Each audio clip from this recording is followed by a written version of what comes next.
Assalamualaikum warahmatullahi wabarakatuh. Halo semuanya, perkenalkan nama saya Rizky Oktaromalo. Saya berasal dari SMA Negeri Sumatera Selatan. Jadi pada kesempatan kali ini saya akan meresensi sebuah buku yang berjudul Kitab Firasat Ilmu Membaca Sifat dan Karakter Manusia dari Bentuk Tubuhnya. Buku ini ditulis oleh Imam Fakhruddin Ar-Razi. Penerbit buku ini adalah Tirus Pustaka pada tahun 2019. Dan terakhir, buku ini memiliki 200 halaman. Kitab Firasat adalah karya klasik yang membahas ilmu firasat, yakni seni membaca karakter manusia lewat tanda-tanda fisik.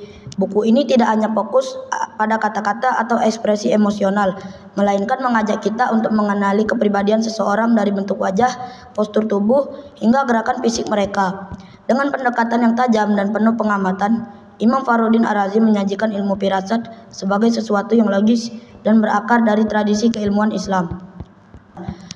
Buku ini mengupas secara rinci hubungan antara bagian tubuh manusia dengan kepribadiannya. Misalnya bentuk mata, hidung, atau bibir bisa dianggap mencerminkan sifat dasar seseorang. Apakah seorang pendiam, mudah tersinggung, penyabar, atau malah pemarah. Semua itu bisa dianalisis dari ciri-ciri fisik mereka. Imam Ar-Razi memadukan teori dan praktik dengan contoh-contoh nyata, sehingga ilmu ini bisa langsung diaplikasikan dalam kehidupan sehari-hari. Misalnya saat mengenali teman kerja, pasangan, atau bahkan diri kita sendiri. Salah satu kekuatan utama buku ini adalah pendekatannya yang sistematis. Imam Fakhruddin Ar-Razi tidak asal menebak. Ia menyusun kerangka yang logis, membuat ilmu firasat tanpa ilmiah. Ia menyajikan pengamatan-pengamatan yang mendalam, yang membuat pembaca semakin tertarik untuk mengasah kemampuan membaca karakter orang lain. Namun tentu saja dalam konteks modern, ilmu ini harus dibaca secara kritis karena kita tahu bahwa karakter manusia tidak hanya dibentuk oleh fisik, tapi juga oleh lingkungan, pendidikan, dan pengalaman hidup. Bahasa yang digunakan dalam buku ini terbilang mudah dipahami, bahkan tema berat seperti analisa karakter terasa ringan berkat penjelasan yang mengalir. Contoh-contoh yang disertakan juga membuat konsep firasat lebih mudah dicerna dan diterapkan. Meski begitu, kekurangan buku ini adalah kurangnya penautan dengan ilmu psikologi modern.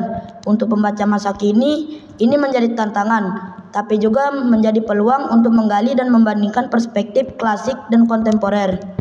Membaca kitab firasat memberikan pelajaran penting bahwa manusia itu kompleks, bukan hanya dari apa yang dikatakannya, tapi juga dari bagaimana tubuhnya berbicara tanpa kata. Buku ini mengajarkan kita untuk jeli dalam memahami orang lain, bukan untuk menghakimi, tapi untuk memperdalam empati dan komunikasi. Ilmu ini bukan untuk menebak-nebak, melainkan untuk mengamati dan lebih bijak dalam menghindari prasangka, dan justru memperkuat hubungan antar manusia. Secara keseluruhan, Kitab Firasat karya Imam Fakhruddin Ar-Razi adalah buku yang menarik, berwawasan luas, dan penuh nilai keilmuan klasik. Buku ini bukan hanya menghadirkan pengetahuan lama, tetapi juga mengajak kita untuk berpikir lebih dalam tentang hubungan antara tubuh dan jiwa, antara bentuk dan makna. Mungkin sekian yang bisa saya sampaikan. Jika ada salah, ya mohon maaf. Wabillahi taufiq wal hidayah. Wassalamualaikum warahmatullahi wabarakatuh.